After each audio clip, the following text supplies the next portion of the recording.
말씀은 그렇습니다. 대적하는 원수들에 대해서 강력하게 저주를 구체적으로 하고 있는데 6절 말씀을 다시 한번 읽어보겠습니다. 시작.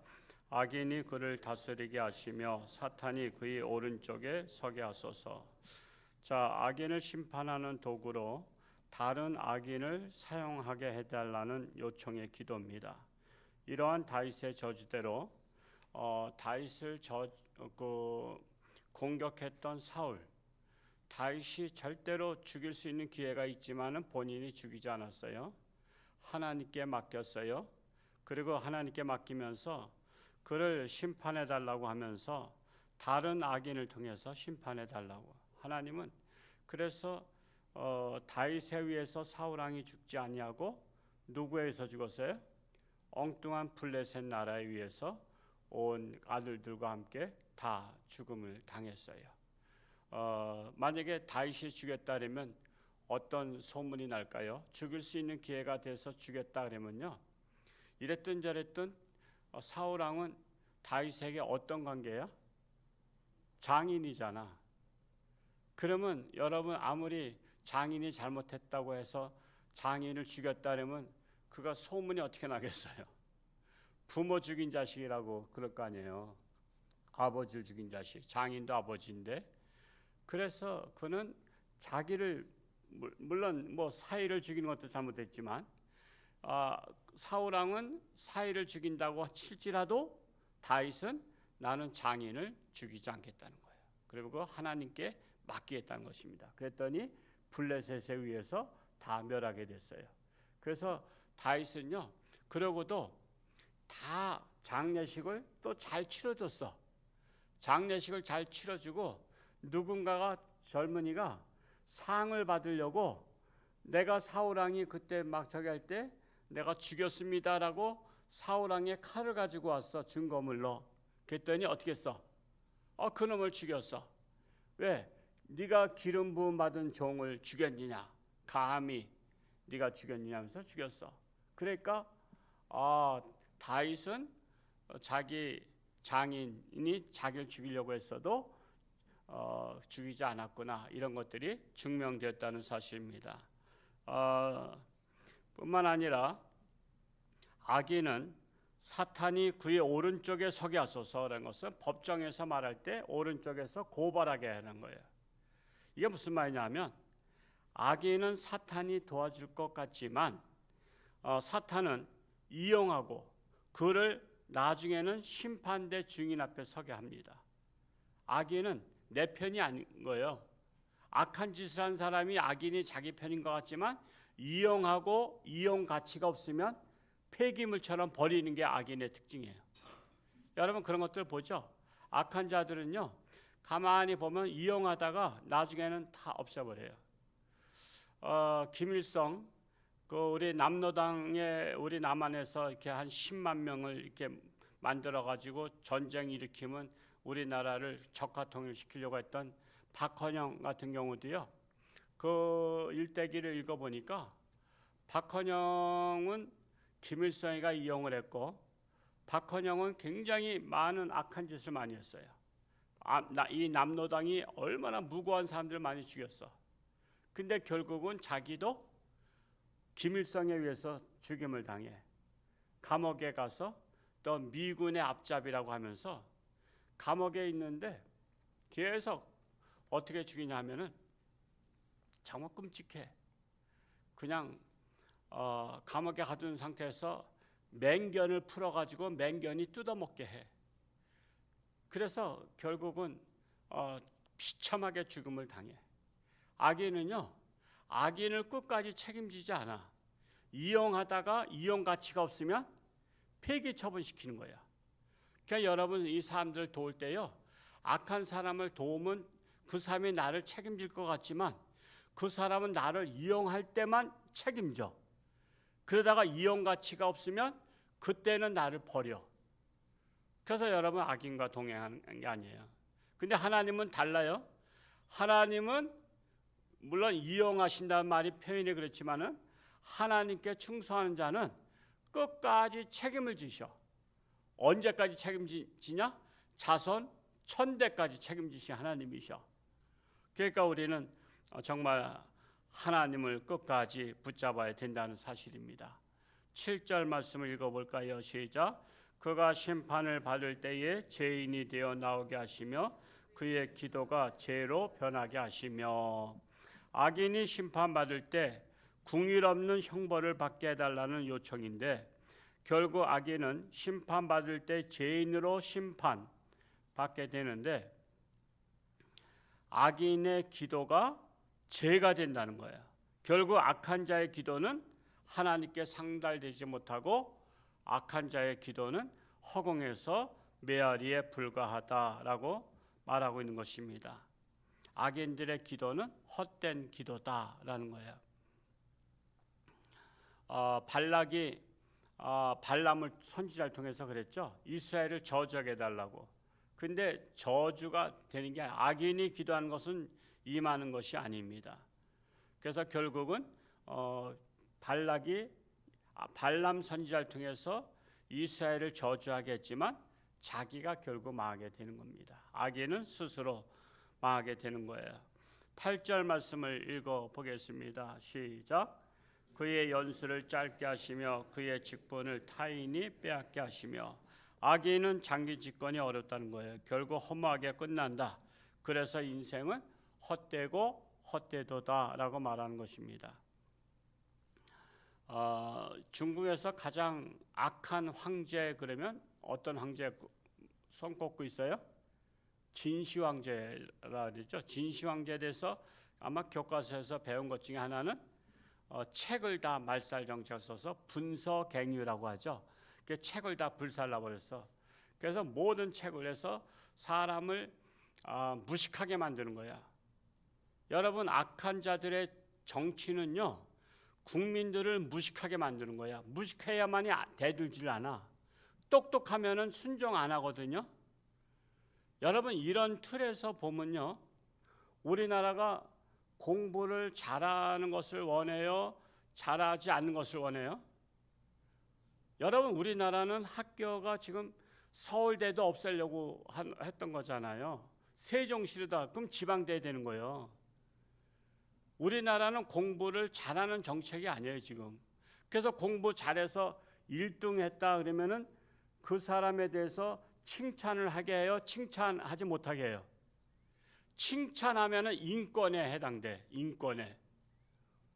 우리 지금 지난해 올 봄인가 어느 여학생, 홍여고 학생이 뭐 서울대도 붙고 의대 뭐 어디 뭐 세 군데가 붙어가지고 현수막을 붙었더니 당장 뛰라고 고발이 들어와서 자랑스럽잖아. 홍여고 앞에 3일 붙었다가 민원이 들어와서 뛰어버렸대. 그 학생 다니던 학원에서는 주말부터 그걸 알기 때문에 인권에 대해서 제기할 걸 알기 때문에 주말부터 붙여가지고 일주일 붙었대. 우리 학원 출신이라고 이렇게 해서. 공부 잘하는 것을 현수막 붙이면 공부 못하는 애들 기죽이란 말이냐 해서 공부 잘하는 것을 절대 발표 못하게 됐어. 우리나라는 지금 교육 정책이 공부를 못하게 하는 거야. 그래서 좋은 학교는 없애는 정책을 쓰고 있어. 왜? 공부 잘하면 똑똑하면 대드니까. 그래서 서울대를 없애려고 했던 거야. 서울대를. 서울대보다 더 좋은 대학 나와도 현찮은 판인데 서울대까지도 없애려고 한 거야. 그냥 해체시킬 수는 없으니까 세종시에다가 보내려고 했던 거예요. 근데 막 난리치고 그러니까 안 보낸 거지. 그래서 지금 우리 기독교계에 특별하게 좋은 학교가 많아요. 특목고라든가 그런 여러 가지 학교가 많아. 근데 그래서 그걸 다 없애려고 하는 거 아니에요. 그래서 그런 학교, 좋은 학교들 다 없애려고 그런 거예요. 왜? 국민이 무식하게 자라야만이 정권을 오랫동안 유지할 수 있기 때문에. 여러분, 이런 것들까지도 여러분 볼 줄 아셔야 돼요. 저는 늘 보잖아요. 늘 책을 읽고 그런 사람들의 정책을 내가 본단 말이에요. 그랬더니 우리나라를 무식하게 만드는 게 그들의 목표야. 그렇게 만드는 사람들이 자기 자식은 유학을 보내. 자기 자식만 똑똑해서 자기 자식들만 지도자가 되게 만드는 거야. 그런 정책을 보면 정말 가슴이 답답하죠. 근데 국민들은 그걸 모른단 말이야. 그냥 모르는 게 문제야. 참으로 안타까운 현실입니다. 그래서 분서갱이 일어났던 게 뭐예요? 책을 다 불살라서 똑똑한 사람을 다 없애면 정권이 오래 유지될 것이다 했는데 3대 만에 망했잖아. 3대 만에. 그냥 3대 만에 정권이 붕괴된 거야. 9절에서 10절 말씀 읽어볼까요? 시작. 그의 자녀는 고아가 되고 그의 아내는 과부가 되며 그의 자녀들은 유리하며 구걸하고 그들의 황폐한 집을 떠나 빌어먹게 하소서. 즉 악한 자의 자녀들, 그 집안은 다 뿔뿔이 흩어지게 해달라는 거예요. 우리나라도 조선시대 때 역적으로 몰리면요, 그 역적은 죽임을 당하고 그의 아들들도 다 죽임을 당했어요. 그 3대를 멸했다 그러죠. 왜냐하면 씨를 다 죽이는 거야. 그리고 여자들은 어떻게? 길거리에다가 시장에다 내놓고 팔아. 그러니까 옛날에 그 양반집 여자들이 남편이 역적했다면 다 노비로 팔려가는 거야. 돈 몇 푼에. 그러니까는 평생 불행에 빠지는 거예요. 그러면 뭐 엄마는 저쪽 집에서 사가, 딸은 이쪽 집에서 사가. 그러면 평생 만나지도 못하는 거예요. 참으로 기가 막힌 그런 일들이 있었습니다. 그러므로 우리는 하나님이 지켜주셔야 된다라는 사실입니다. 11절에서 13절 말씀 이어서 읽어보겠습니다. 시작. 고리대금하는 자가 그의 소유를 다 빼앗게 하시며 그가 수호한 것을 낯선 사람이 탈취하게 하시며 그에게 인애를 베풀 자가 없게 하시며 그의 고아에게 은혜를 베풀 자도 없게 하시며 그의 자손이 끊어지게 하시며 후대에 그들의 이름이 지워지게 하소서. 악인을 향해서 구체적으로 저주하고 있습니다. 그러므로 우리는 악하게 살지 말아야 하고 남에게 한이 맺히지 않게 해야 된다라는 사실이에요. 누군가가 나에게 한을 품고 저주한다면 그 끔찍한 일이 일어나지 않겠냐 이겁니다. 남이 나를 위해서 축복하는 주인공이 되시기 바랍니다. 옛날에 저 신학생 때 곽선희 목사님, 지금은 이제 한 90 넘으신 것 같은데, 그 목사님께서 성령론을 가르치셨어요. 그러면서 그분의 사례를 말씀하시는데, 그게 참 이렇게 뛰어난 분은 젊어서부터 뛰어나시더라고. 자신이 몇 살 때 부흥회를 나갔냐면 33살 때 영락교회 부흥 강사로 갔었대. 한경지 목사님이 부흥회 하러 오라 그러시더래. 근데 33살이야. 근데 지금 33살이면 어때? 장가도 안 들고 애 같아. 근데 33살에 그 가장 큰 영락교회 강사로 가셨다 그래서 충격을 받았어. 야, 이거 나는 뭔가. 그랬던 분들이 많아요. 그 세들백 교회 리거레 목사님 그 책도 읽어보니까 그분은 고등학생 때 청소년 집회, 연합 집회 강사로 갔더라고. 고등학교 2학년 때. 그러니까 참 뛰어난 분이 많아요. 아니 고등학교 2학년이 지금 강사로 가? 지금 우리 교회 강사로 갈 학생 있으면 내가 추천할게. 누구 강사 보낼 만한 학생 있냐 그러면 내가 추천할 테니까 여러분의 자녀 추천할 만할까? 저는 별로 참 그런 걸 보면 그래서 우리가 위대한 사람들의 책을 많이 봐야 되는 거야. 고등학교 때 강사로 가는 사람도 있는가 하면. 저는 21살 때 제가 첫 설교를 해봤어요. 21살도 어떻게 보면 빠르죠. 지금 21살에 제가 목사님이 설교, 군대 가기 전에 설교 한번 하고 가라 그래서 제가 설교하고 갔었지만은 정말 그 곽선희 목사님이 그분은 그런 거야. 어디 집회 가고 그러면은 거기 앞에 거지들이 있대. 거지들이 항상 거지들도요 날짜를 잡고서 어디 행사 있나 거기에 따라서 거길 간대. 거지들도. 왜냐하면 거기 가야 먹을 게 많고 거기 가야 얻을 게 많으니까. 그러면 곽선희 목사님이 가시다 보면 거지가 나타나면은 목사님 그래서 달려온대. 목사님 안녕하세요. 거지가 목사님을 반가워서 달려오면 지금은 뭐 거의 다 카드 쓰는 시대지만 옛날에 다 돈 썼잖아. 그럼 지갑에서 10,000원을 꺼내서 주는 거야. 보통 1,000원 줄 때, 1,000원 줄 때 10,000원을 주면 식사 뭐 한두 끼를 먹을 수 있는 돈이야. 그러면 10,000원을 받으면 이분이 축복 기도를 하는데 목사님 만세수를 하옵소서 만세 만만세 이러면서 만세수를 하옵소서. 그래서 그분이 지금 90이 넘도록 건강하신 것 같아. 여러분 거지가 축복 기도하면 진짜일까 가짜일까? 거지가 축복 기도해야 진짜야. 거지가 축복 기도. 여러분 정말 축복 받으려면 거지 같은 사람들을 도와줘. 거지 같은 사람을 도와주면 그 사람들이 기도하면 그게 진짜라니까. 그게 진짜야. 그래서 우리는 정말 어려운 사람들로부터 한이 맺힌 사람이 되지 말고 축복 기도를 받는 사람이 되시기를 축복합니다. 14절과 15절 읽고 마치겠어요. 시작.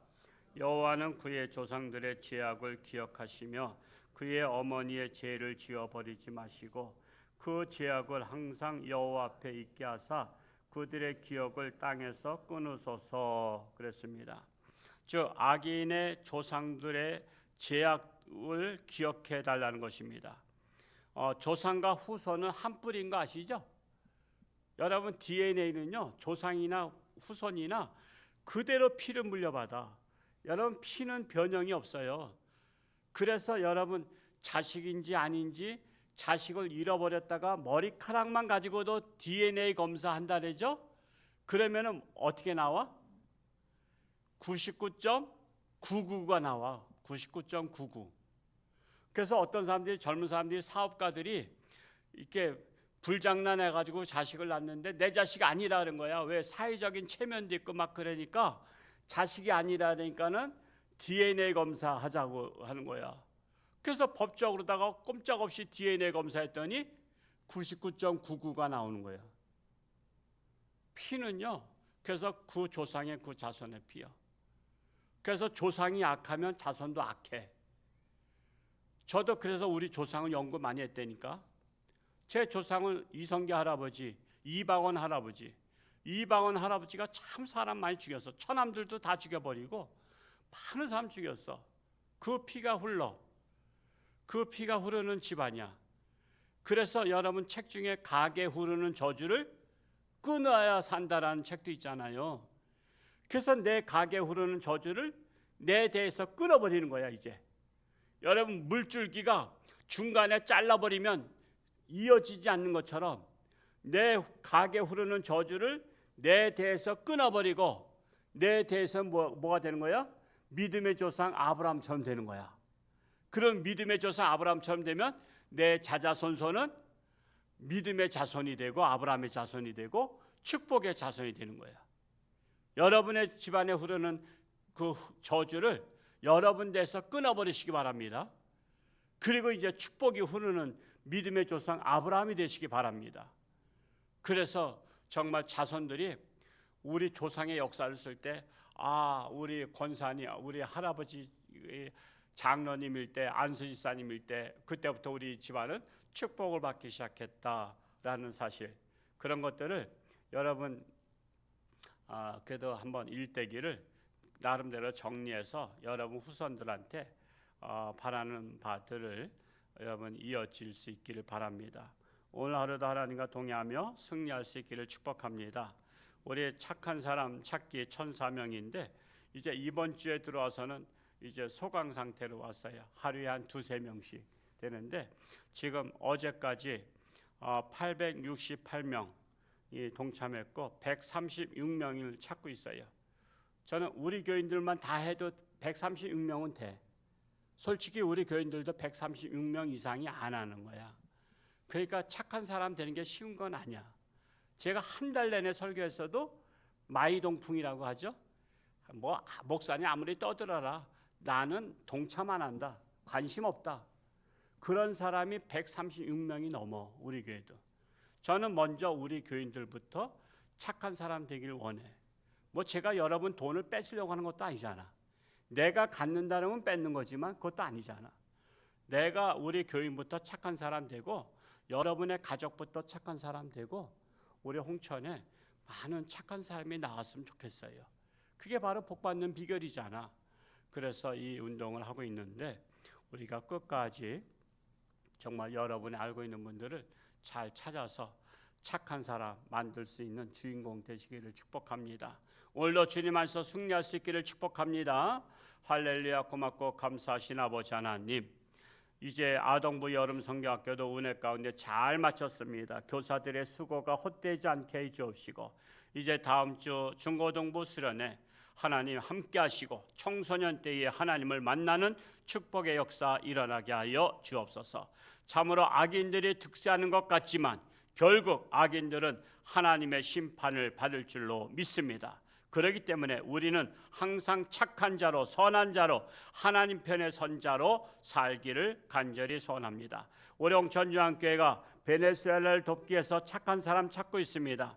우리 주변에 많은 착한 사람들이 있어서 하나님께 영광 돌리기를 간절히 소원합니다. 육신의 질병으로 사겨 헤매는 자들을 긍휼히 여기시고 하나님의 손길로 안수하사 치료하는 광선을 받아사 깨끗함 받고 건강해서 하나님 영광 위에 살게 하여 주옵소서. 우리나라와 또한 세계의 고난 속에 있는 나라들을 긍휼히 여기시고 이럴 때일수록 하나님을 바라보는 나라들이 되게 하여 주옵소서. 감사드리며 예수님의 이름으로 축복하며 기도하옵나이다. 아멘.